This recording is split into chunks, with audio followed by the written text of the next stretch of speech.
If you've got the cold and flu, these are my top 3 tips. Number 1, saltwater gargling. So basically you want to put 1 to 2 tablespoons of salt with 1 cup of boiling water and mix it up so it dissolves. Drink some, but don't ingest it, obviously. Just hold it in your mouth and then gargle it so that it reaches your throat.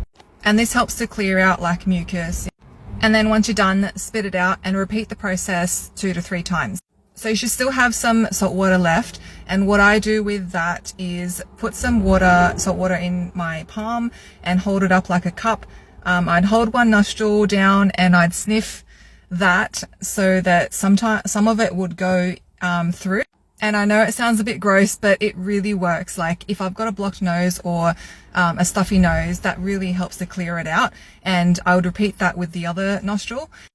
I would repeat that process in the morning and at night, because those are the times that I most likely feel most uncomfortable. Number 2, elderberry syrup. Now I used to take a lot of cold and flu medicines over the counter, but elderberry is more of a natural way to build your immunity, and especially when you just experience some early symptoms of a cold and you can feel it coming on. I usually take a tablespoon of that every 3 to 4 hours.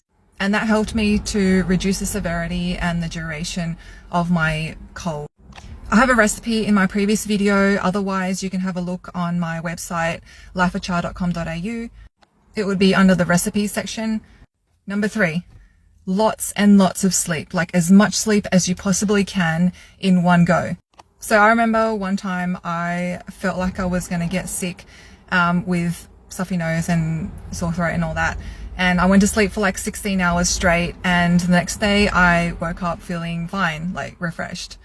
And that's happened quite often, where if I just get 8 hours sleep, the cold just lingers on for much longer than if I was to get as much sleep as possible when I first feel those symptoms coming on. And that just gives the body time to heal itself and rest. And resting doesn't include being on the mobile, on the couch or anything like that. I mean like proper sleep. So those are my top 3 tips. This is just my pure experience. This is nothing medical or anything like that. So you should always consult with your doctor, but just giving you my personal tips of how I deal with colds and flus. Hope that helps. Follow me for more.